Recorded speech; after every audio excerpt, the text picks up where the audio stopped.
Good morning. Back with Elise and myself, Garrett. So last week we left off with loving ourselves. So I'm gonna let you pick back up on that and we'll just go from there. So we were talking about the healthy ways that we love ourselves. These are the main ways that, from my perspective, we love ourselves in a healthy way. We talked about the health and safety of our bodies and minds. For body, we have exercise, diet, and rest. And one that I've been thinking about lately is fasting as well. Fasting, it's mentioned in every religion. There's a lot of research that's come out that shows just how good it is for your body. Once it's around 17 hours of fasting, your body starts to recycle these cells that maybe aren't working correctly. It can get rid of precancerous cells. So it's just cleaning out your system. That sounds great, right? For your body. 100%. I've done it in the past. Yeah. I could do it now 100%. I think fasting is good for you. It actually doesn't just cleanse your body, it helps cleanse your mind.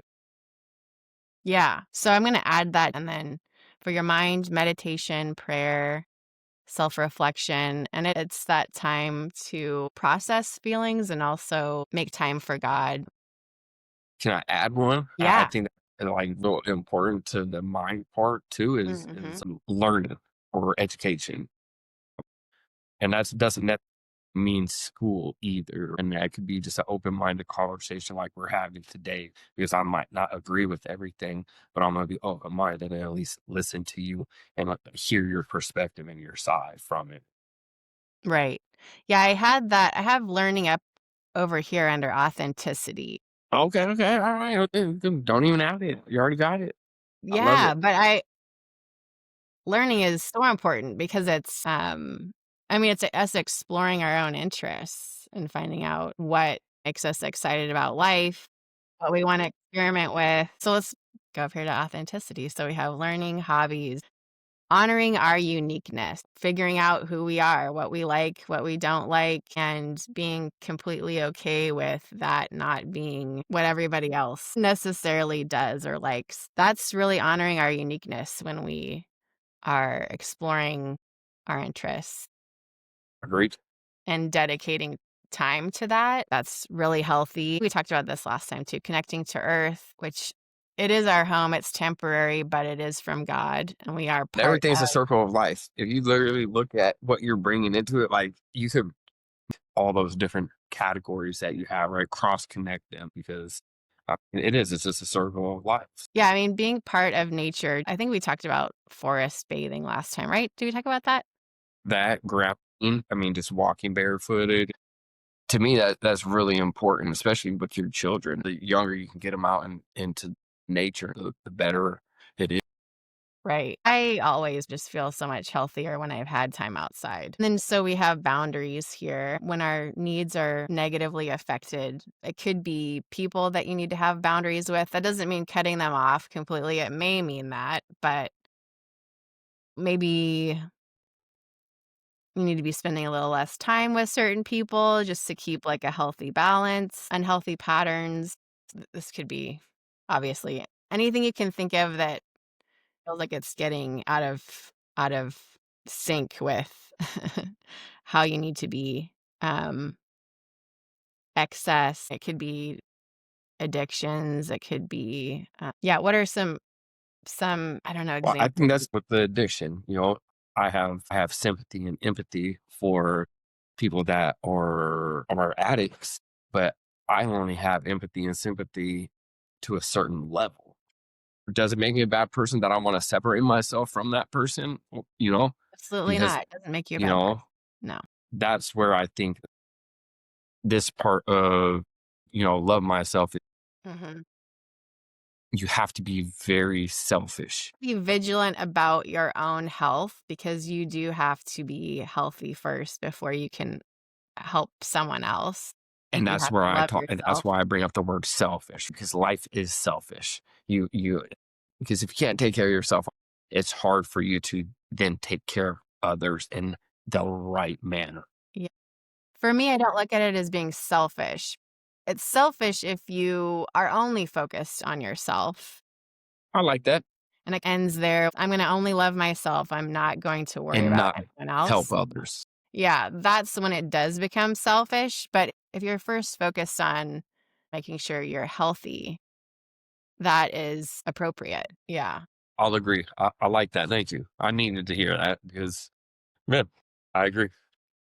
That was another one. And that goes with uh, alcohol consumption, addiction, and stuff like that. Because, you know, Unhealthy like, patterns. Yeah.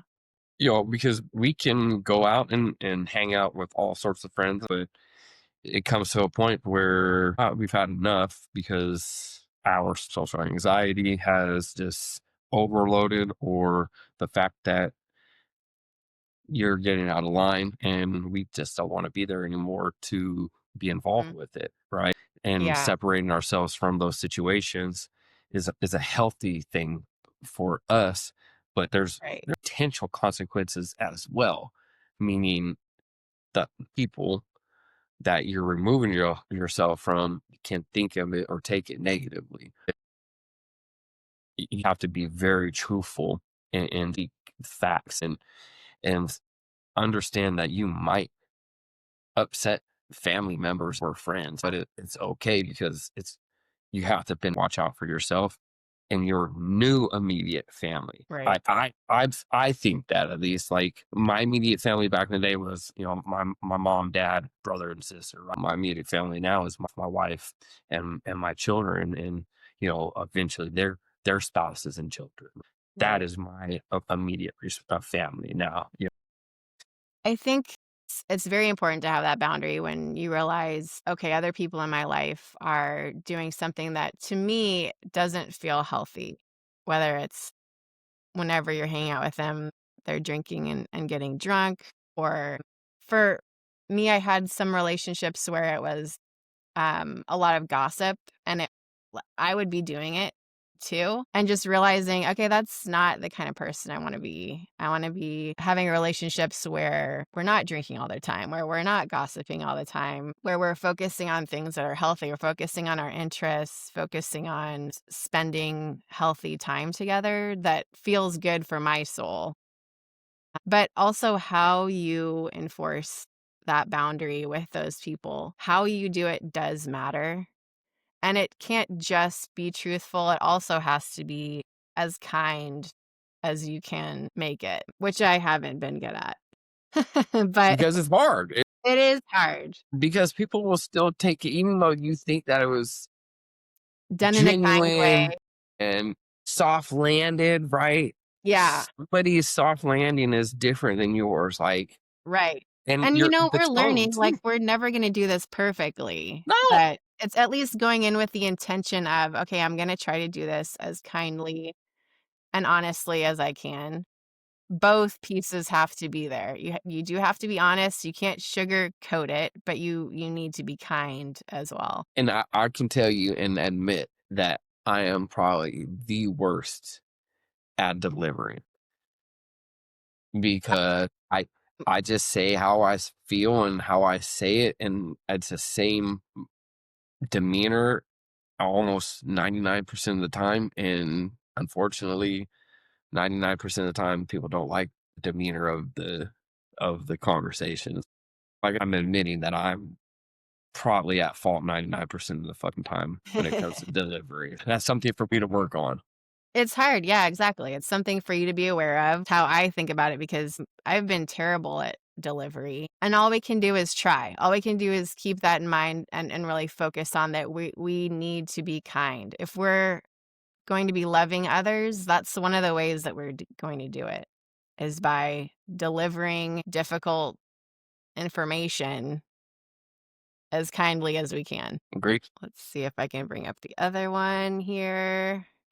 I plugged this into ChatGPT to try to make it easier to look at, but it made a couple mistakes, but it's okay.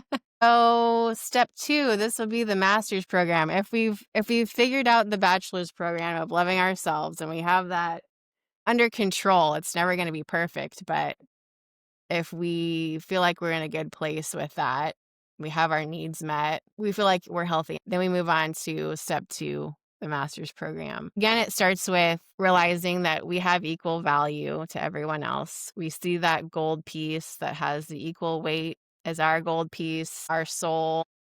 It has equal weight. And forgiveness also connects us to being able to love others. We do have to work on our own forgiveness, which, depending on the severity of what happened, could be an extremely long process, but we have to try to keep working on that. This is going to really reflect how we love ourselves, because if we're loving others, we need to love them like we love ourselves. Talking about a healthy and safe mind and body. When we're loving others, we're going to use our mind and body to love them. So, from the mind perspective, when we are interacting with other people, it would be, to try to have empathy with anyone that we're interacting with, have discipline in loving them. It doesn't matter what they do. The goal is to still try to love them. I mean, that may never happen, but you do have to just keep in mind that that is the goal. And maybe not try to overanalyze it by the word and the phrase by still loving them, but just how about just wanting the best for them, wishing the best for them. Whenever I get in an argument, right, or or disagreement with somebody, right, I don't wish no harm on nobody, right? Yeah. Yeah. For discipline, we are to love even our enemies. And what does that look like? We don't have to like them, but actually, I think Zach was the one that talked to me about this, having this undercurrent of, it's like groundwater of love. You don't like them at the surface level, but you understand that deeper than that, they're an equal soul, just like you are an equal soul. You are connected to them, and you are meant to, like you said, wish them well, to love them, to want them to have safety, to want them to have peace. If we are at this more advanced stage of loving others, realizing that we do have to have discipline with that, and it does have to be everyone. We have to recognize that each person is equal to us. And no matter what they do, God loves them, and God's told us that we have to love them, even our enemies. I'm glad you said that last part, even our enemies, because I was going to ask, what about the people that don't believe in God? Even though, Even those. Absolutely. God loves everyone, whether or not someone believes in them, in God. It's not a matter of whether or not they believe. He wants everyone, and everyone's on their own spiritual journey. So they might not believe in God now, but down the line, they might have an experience that makes it clear that God is real, and God's loved them the entire time. It doesn't change his love for them. And it shouldn't change our love of them either. We aren't meant to judge them on their journey. We're meant to show them God's love, how we can, while still keeping ourselves healthy, still having healthy boundaries, but keeping our eye on the goal of loving them. And then courage, finally, is the last one. It is courageous to love an enemy. It is courageous to speak up for others when you could be put in danger. So that's the extreme version of loving someone with our mind. Those are like the extreme cases that we are asked to do. I like it. The courage one, I wouldn't, I'd even go as far as putting, the word healing there, courage to still love our enemy, right? And I say healing because I've recently forgave the people that murdered my best friend. And Yeah. I did that for my healing. 7 months after he had passed, I was literally driving the same vehicles, living in the same forward operating base in Afghanistan that my best friend was at and then eventually killed. And I was doing the same exact job with the intention of going over to somebody else's country, labeling them as a terrorist in their country Right. and wanting to kill them. And I I went over there with an intention, but I also went over there with orders and stuff, but I'm now at a place in my life, 15 years later, that I can say it's, I forgive them because who was I to go over to their home and try to do that? So that's where I'm at. Again, the the diagram's awesome and That amazing. is So courage, right? That is extreme. Your best friend was killed. well, I'll agree with you, and yes, it is healing as well too. So Yeah. I just I wanted to throw out the healing aspect of it. So thank you again. Yeah. Having the courage to forgive, that is incredibly deep healing when you're able to let that go and let that pain go. And I'm sure it's still a process. Every day. Yeah. We have the body. How are we using our body energy to love others? And that would be work directly serving others, doctors, nurses, pastors, people who are really helping people directly. But it can also be how you are doing your work. So, really, any job that you have, how you do it ends up being how it matters. If you're not directly serving someone, you absolutely have to do your job with a service mentality if you are going to take the instruction from God to love others seriously. This is where it comes in conflict with capitalism because it can't be about making money, actually, if you're really going to take what God says seriously. The primary focus is whatever job you want to have, how are you going to do it in service of others? So that's really important.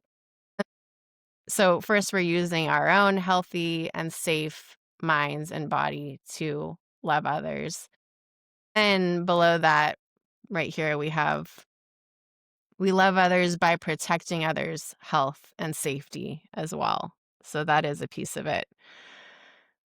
First, there is a scale of suffering in the world, and the important part is to identify what the most urgent suffering is. That's the fire that needs to be put out.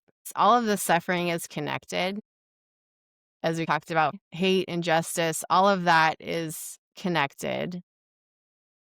We each need to identify what we believe is the most urgent suffering. Then we need to learn about it.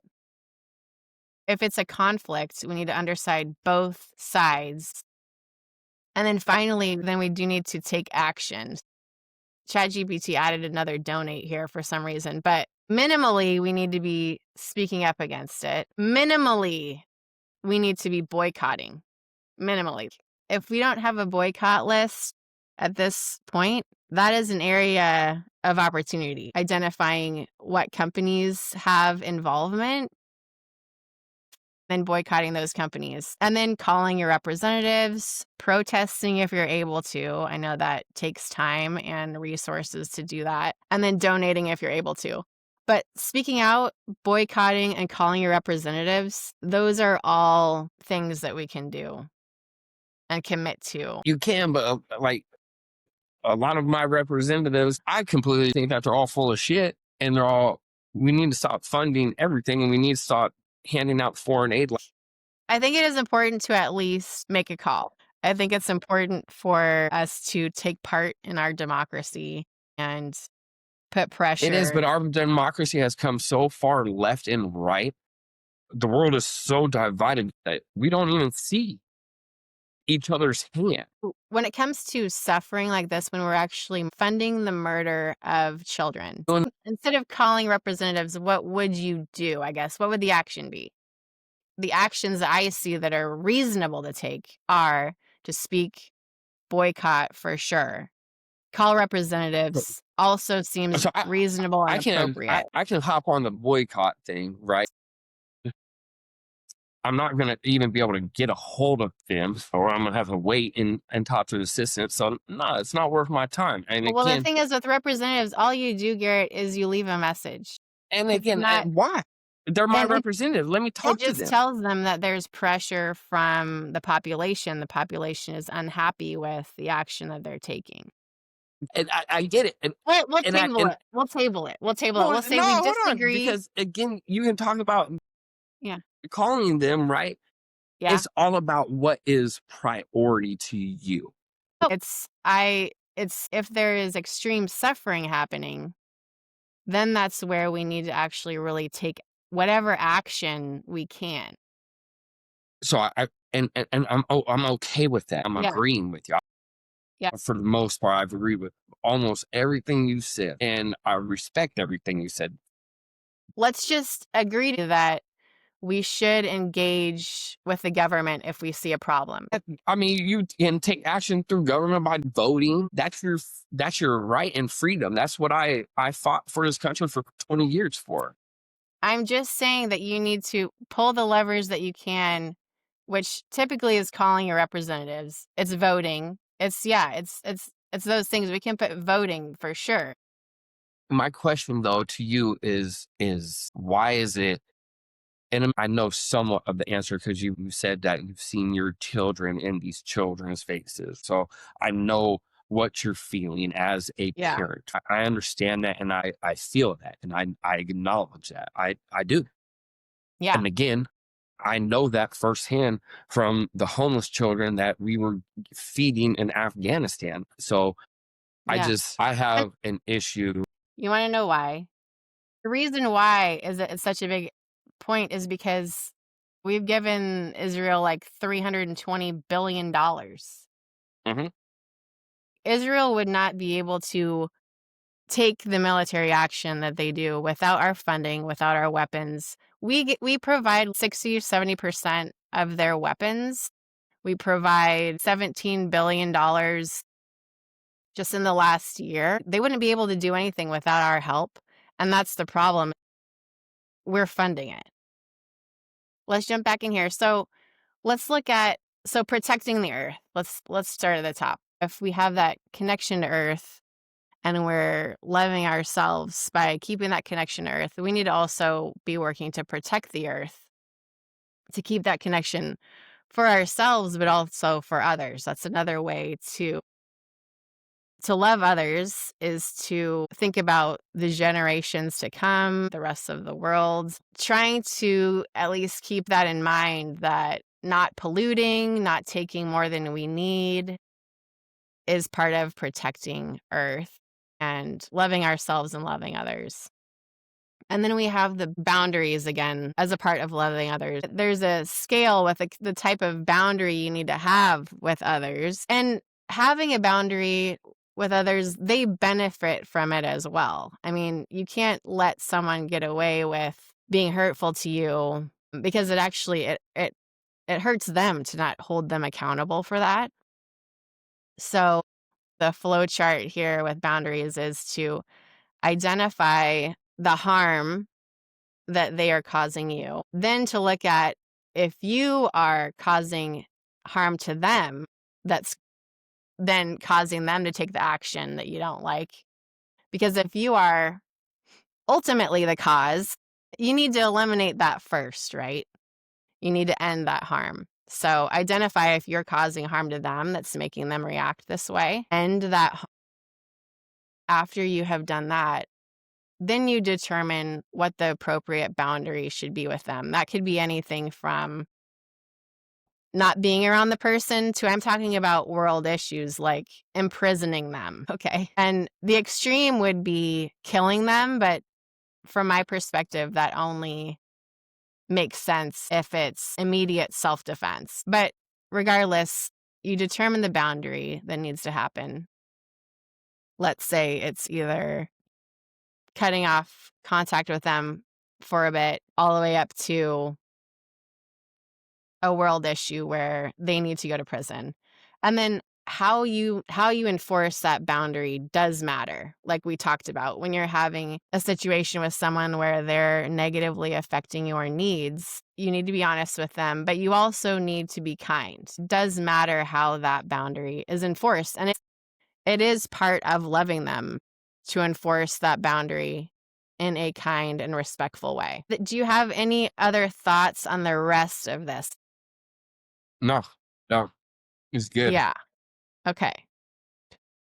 If you covered it well, Yep. there it goes.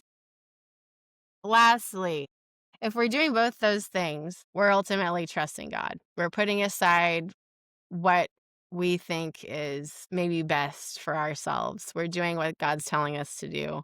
Love ourselves, love others as ourselves, and ultimately we're trusting God. Any other thoughts about all of that? Trying to find a connection with God in Jesus Christ is just ultimately the path that I'm trying to look for and just to be a better person.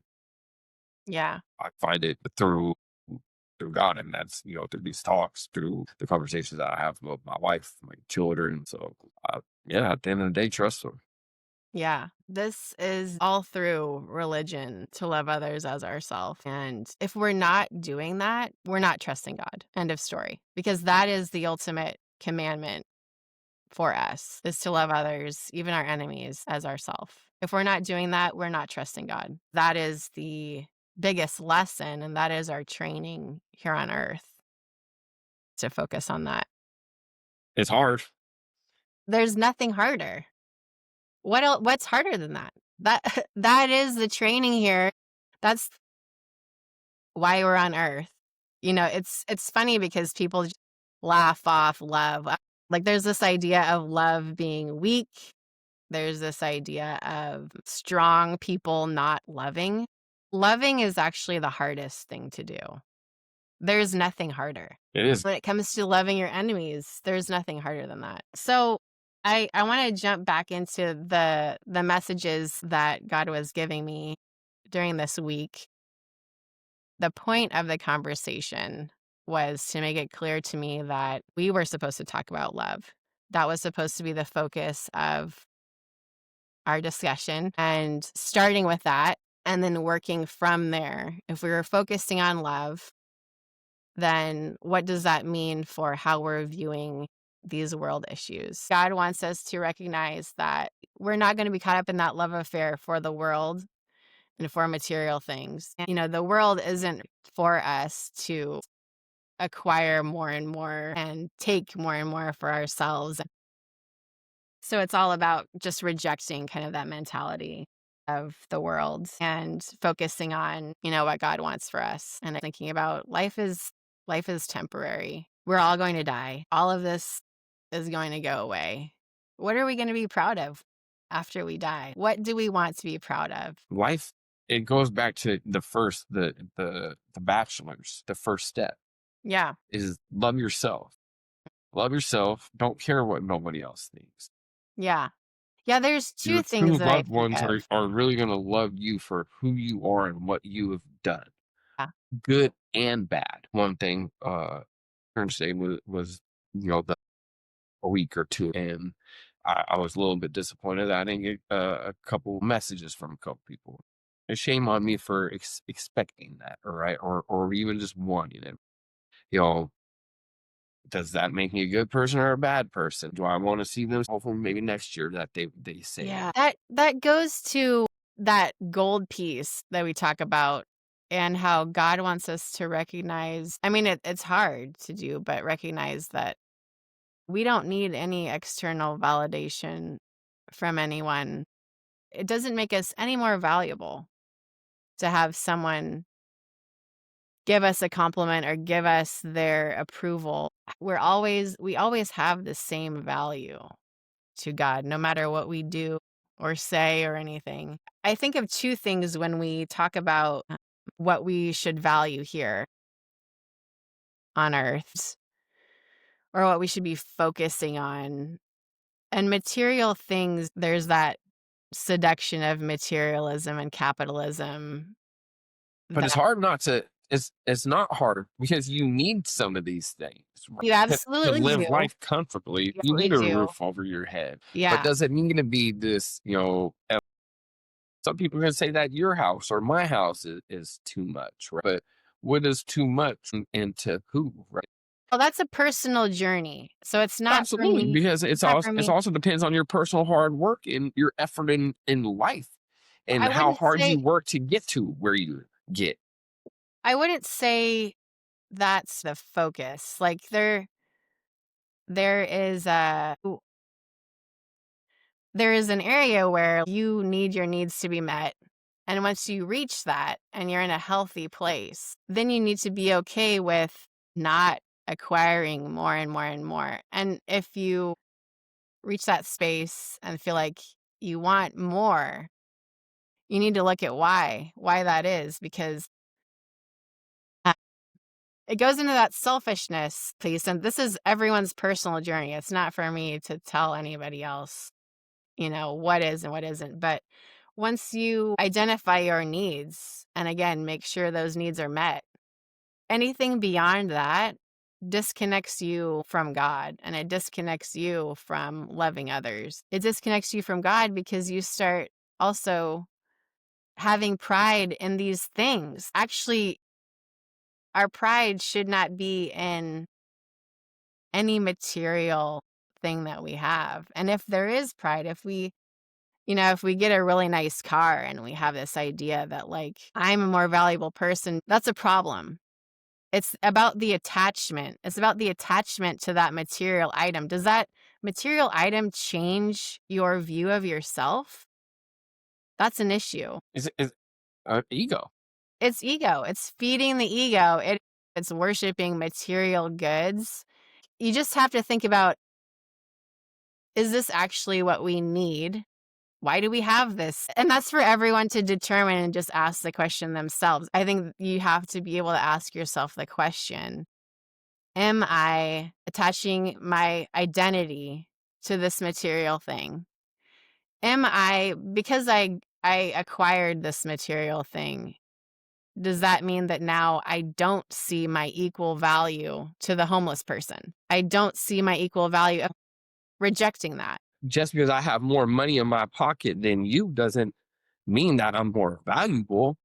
Yes, I have more money, but me personally doesn't think I'm more valuable than the Yeah. man on the corner with a cup in his hand. And that's I what, just played my yeah. opportunities a little bit more. So that's where I guess I'm a little bit different, where they chose this left lane. And who's saying that my way is the right way and their way being is the wrong way? Who am I to say that? I'm not. I don't Yeah. judge I mean, them. there should be no judgment there. There should be no judgment. The goal is that we view that person as equal to us. We don't look down on them. We love them how we feel called to love them, whatever that looks like. But yeah, again, that we're not judging them or looking down on them. But when it comes to religion, we can't force anybody's hand. It's part of our spiritual journey to let go of that judgment of others and to let go of wanting to control. That's all ego, because that is not our work. That's like a child to another child being like, I'm going to make you do something when it's the parent's job. It's not our job. It's the parent's job. We have to give that to God because that's not our role. Our role is to love. Absolutely. Yeah. We're still on the path to just be more humble Mhm. and more open and more receptive to what is going on globally. And not just being open minded, but just have a heart of knowing what is happening and it is wrong. Being Right. aware. What we're having a lot of difficulty with as a nation is coming together, having the conversations. And if you and I can do it, Garrett, because we do have very different views, then, there's more hope for us. Like, that's what our job is, to work together to figure this out together. I hope so. And I hope more people are open and receptive to being able to have a conversation with somebody that they don't agree with. So I have no problem bringing up tough conversations and Yeah. at the end of the day, it's just about being respectful. And for us, it's our journey closer to God. So then what the work is to look at each world issue and look at, for using that lens of loving others, how would we approach how we are handling immigration? So I think right there is a perfect time to stop, Yeah. do a little bit of homework on ICE, and immigration. Great conversation today. It was awesome. Thank you for your getting the diagrams and stuff. So much appreciated. Anything else you want to end with? No, I think that's good. I'm excited to dive into all this. This is gonna be where we're really working together, so Absolutely. that's I excited. do. I truly appreciate it. And let me again add in one final thing. This is ultimately what it's about is let's come to a common ground of just being happier with God. Right. Thank you. I love y'all. Thank you. Make sure you tell Kelly we say hello, and you guys have a blessed week. All right, love you too. Talk to you soon. Later.